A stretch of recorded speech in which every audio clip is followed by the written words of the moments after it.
আমি HSLC পৰীক্ষাত অহা নেৰেশ্যনবোৰ যিমান আছে আলোচনা কৰি আছিলোঁ। আমি তিনিটা পাৰ্টত এতিয়ালৈকে 1996 চনৰ পৰা 2015 চনলৈকে যিসমূহ নেৰেশ্যন আহিছিল সেইসমূহ আলোচনা কৰিলোঁ।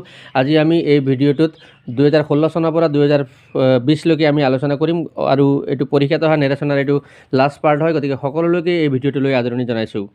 2016 চনৰ প্ৰথম প্ৰশ্ন হৈছে কেন U drive a car I said two Rahim. Reporting ভাৰটো পাছফালে দিয়া আছে ছেইড। মই ৰহিমক কৈছিলোঁ তুমি গাড়ী এটা চলাব পাৰিবানে। গতিকে এইটো ইণ্টাৰোগেটিভ চেণ্টেন্স হয়, য়েছ ন' কুৱেশ্যন হয়। ছাবজেক্ট ইউৰ আগত অক্সিলাৰী ভাৰ্ব কেন আহিছে। গতিকে এনচাৰত আমি আই আস্কড ৰহিম বুলি লিখিম আৰু য়েছ ন' কুৱেশ্যন হিচাপে আমি ইফ লগাম। গতিকে আই আস্কড ৰহিম ইফ।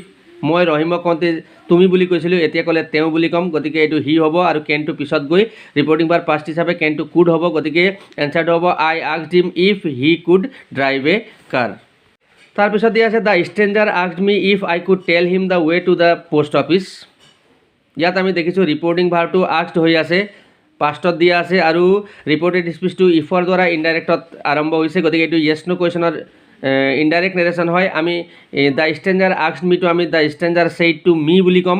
ষ্ট্ৰেঞ্জাৰজনে মোক কওঁতে যি বুলি কৈছিল, মই যদি আই বুলি কৈছোঁ, অচিনাকি মানুহজনে মোক তুমি বুলি কৈছিল। গতিকে আইটো ইউ হ'ব আৰু কুডটো কেনলৈ আহিব আৰু কেনটো ইউৰ আগত আহিব লাগিব। আৰু হিম বুলি যিটো দিয়া আছে, ষ্ট্ৰেঞ্জাৰজনে কওঁতে যি বুলি কৈছিল, আমি যদি তেওঁক বুলি কৈছোঁ, ষ্ট্ৰেঞ্জাৰজনে মোক বুলি কৈছিল। গতিকে এইটো মি হ'ব। গতিকে এনচাৰটো হ'ব the stranger said to me comma উৰ্ধ কমা আৰম্ভ can you tell me the way to the nearest post office. 2017 চনত প্ৰথম প্ৰশ্নটো আছে Anita said I do not know' the boy. অনিতাই কৈছিল মই ল'ৰাজনক চিনি নাপাওঁ। গতিকে আমি দেখিছোঁ ৰিপৰ্টিং ভাৰ্বটো পাষ্ট হৈ আছে আৰু ৰিপৰ্টেড স্পীচটো ছাবজেক্ট আৰু ডু নট ন' এনেকৈ দিয়া আছে। ছাবজেক্ট ডু নট আৰু ভাৰ্ব দিয়া আছে। গতিকে এছাৰ্টিভ চেণ্টেন্স হয়। ইনডাইৰেক্টত যাওঁতে অনিতা ছেইড ডেট বুলি ক'ম। অনিতাই মই বুলি কৈছিল, আমি এতিয়া ইনডাইৰেক্টত তাই বুলি ক'ব লাগিব। গতিকে Anita said that she do নটটো যিহেতু ৰিপৰ্টিং ভাৰ্বটো পাষ্ট আছে, গতিকে এইটো ডিড নট কৰিম, পাষ্টলৈ যাব। গতিকে she did not know' the boy. এনচাৰটো হ'ব Anita said that she did not know' the boy. তাৰ পিছৰ প্ৰশ্নটো দিয়া আছে Rahim said that his mother had been suffering from fever. এনেকুৱা ধৰণৰ নেৰেশ্যন আমি অলপ আগতে পাইছিলোঁৱেই। ৰিপৰ্টিং ভাৰ্বটো ছেইড পাষ্টত দিয়া আছে আৰু ৰিপৰ্টেড স্পীচটো ডেটৰ দ্বাৰা আৰম্ভ হৈছে। গতিকে এইটো এছাৰ্টিভ চেণ্টেন্সৰ ইনডাইৰেক্ট নেৰেশ্যন হয়। ৰহিমে কওঁতে যি বুলি কৈছিল, আমি যদি তেওঁৰ মা বুলি কৈছোঁ, ৰহিমে মোৰ মা বুলি কৈছিল। আৰু এফালে head been suffering past perfect কণ্টিনিউৱাছত দিয়া আছে। ৰিপৰ্টিং ভাৰ্বটো ছেইড পাষ্ট হিচাপে পাষ্ট কণ্টিনিউৱাছৰ পৰাও পাষ্ট পাৰফেক্ট হয় আৰু প্ৰেজেণ্ট পাৰফেক্ট কণ্টিনিউৱাছৰ পৰাও পাষ্ট পাৰফেক্ট কণ্টিনিউৱাছ হয়। গতিকে আমি দুইটালৈ আনিব পাৰিম, কিন্তু প্ৰেজেণ্ট পাৰফেক্ট কণ্টিনিউৱাছত আনিবৰ কাৰণে বিশেষকৈ তেনেকুৱা বাক্যত এটা চিন্স ফৰ প্লাছ টাইম দিয়া থাকে। গতিকে সেইটো ইয়াত দিয়া হোৱা নাই। গতিকে আমি পাষ্ট কণ্টিনিউৱাছটো প্ৰিফাৰ কৰিলেও কিন্তু প্ৰেজেণ্ট পাৰফেক্ট কণ্টিনিউৱাছত লিখিলেও বাক্যটো শুদ্ধ হ'ব। গতিকে এনচাৰ হ'ব ৰহিম ছেইড কমা উৰ্ধ কমা আৰম্ভ his mother to my mother. তাৰপিছত পাষ্ট কণ্টিনিউৱাছত নিলে ৱাজ ছাফাৰিং ফ্ৰম ফিভাৰ হ'ব। আৰু যদি প্ৰেজেণ্ট পাৰফেক্ট কণ্টিনিউৱাছত নিওঁ তেতিয়াহ'লে ৰহিম ছেইড কমা উৰ্ধ কমা আৰম্ভ my mother has been suffering from fever full stop উৰ্ধ কমা শেষ। 2018 চনৰ প্ৰথম প্ৰশ্ন হৈছে Rahim said to me do you know' the man standing at the gate. ৰহিমে মোক সুধিছিল তুমি গেটত ৰৈ থকা মানুহজনক চিনি পোৱা নে। আমি দেখিছোঁ ৰিপৰ্টিং ভাৰ্বটো ছেইড পাষ্টত হৈ আছে আৰু ৰিপৰ্টেড স্পীচটো সহায়কাৰী ক্ৰিয়া ডুৰ দ্বাৰা আৰম্ভ কৰা হৈছে, অৰ্থাৎ ডুটো চিম্পল প্ৰেজেণ্ট টেন্সত সহায়কাৰী ক্ৰিয়া নাছিল কাৰণে অনা হৈছে। এতিয়া আমি প্ৰশ্নবোধক বাক্য হিচাপে ইনডাইৰেক্টত যাওঁতে ছেইড টুৰ ঠাইত আমি আস্ক কৰিম। গতিকে ৰহিম আস্কড মি য়েছ ন' কুৱেশ্যন হিচাপে ইফ আনিম, ডু উঠি যাব। ৰহিমে মোক কওঁতে তুমি বুলি কৈছিল, মই এতিয়া কৈ আছোঁ। গতিকে এইটো ইউটো আই কৰিম আৰু যিহেতু ডু আছে চিম্পল প্ৰেজেণ্ট টেন্স, আমি চিম্পল পাষ্ট টেন্সলৈ যাম। কিন্তু প্ৰশ্নবোধক কৰিব নালাগে। ইনডাইৰেক্টত প্ৰশ্নবোধক নহয়, ডাইৰেক্টতে প্ৰশ্নবোধক হ'ব পাৰে, কিয়নো প্ৰশ্নবোধক বাক্য এটা ইনডাইৰেক্টত প্ৰশ্নবোধক হৈ নাথাকে। গতিকে ডু চিম্পল প্ৰেজেণ্ট টেন্স থকাৰ কাৰণে আমি ন'টো নিউ কৰিম। গতিকে এনচাৰটো হ'ব Rahim asked me if I knew the man standing at the gate. তাৰপিছত the young man told me that he had come from Golaghat to work in Guwahati.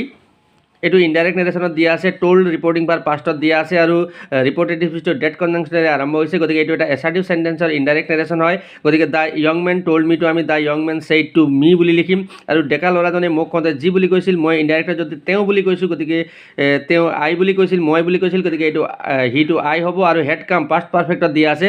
গতিকে ইয়াত কোনো টাইমো দিয়া হোৱা নাই অতীতকালৰ। গতিকে আমি প্ৰেজেণ্ট পাৰফেক্টৰ পৰা এই পাষ্ট পাৰফেক্ট হৈছে বুলি ধৰি ল'লে আমি হিটো যিহেতু আই হ'ব, তেতিয়াহ'লে এইটো হেড কামটো হেভ কাম আমি কৰিব লাগিব। গতিকে এনচাৰটো হ'ব the young man said to me I have come from Jorhat to work in Guwahati.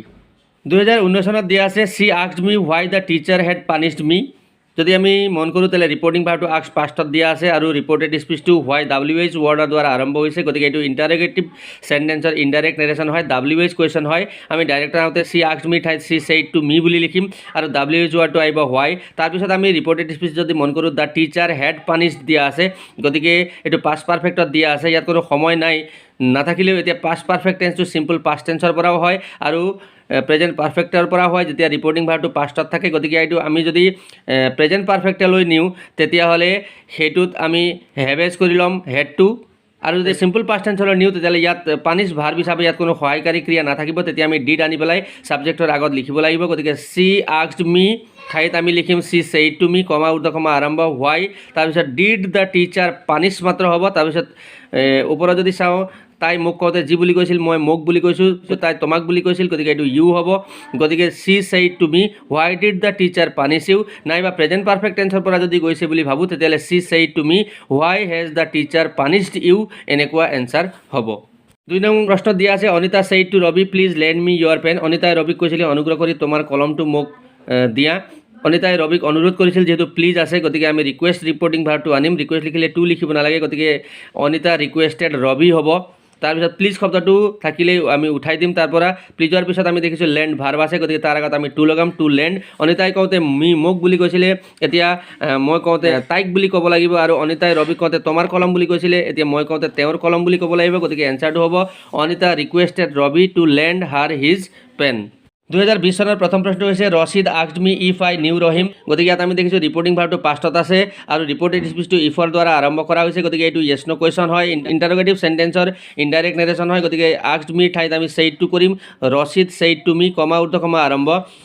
I knew যিহেতু ওপৰত দিয়া আছে এইটো চিম্পল পাষ্ট টেন্সত দিয়া আছে, ৰিপৰ্টিং ভাৰ্ব পাষ্ট হিচাপে এইটো চিম্পল প্ৰেজেণ্ট টেন্সৰ পৰা গৈছিলে। গতিকে ন' ভাৰ্ব যিহেতু দিয়া আছে আৰু পাষ্ট ফৰ্মত নিয়া আছে, গতিকে ইয়াত আমি সহায়কাৰী ক্ৰিয়া নাপাম। গতিকে ডু বা ডাজ আনিব লাগিব। আমি আইটো কি হ'ব চাওঁ, ৰচিদে মোক কওঁতে যি বুলি কৈছিল, মই যদি আই বুলি কৈছোঁ মই বুলি কৈছোঁ, ৰচিদে মোক তুমি বুলি কৈছিল, গতিকে আইটো ইউ হ'ব। গতিকে সহায়কাৰী ক্ৰিয়াটো ডু আনিব লাগিব।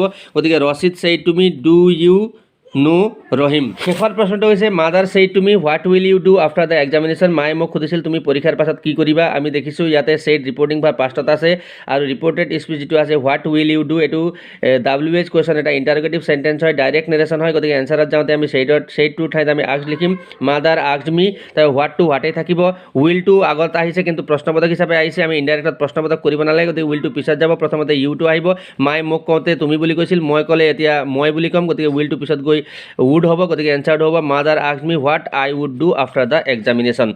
গতিকে পৰীক্ষাত অহা নেৰেশ্যনবোৰ ইয়াতে শেষ হৈছে। আশা কৰিছোঁ তোমালোকে ভাল পাইছা। আজিলৈ সামৰিছোঁ, ধন্যবাদ।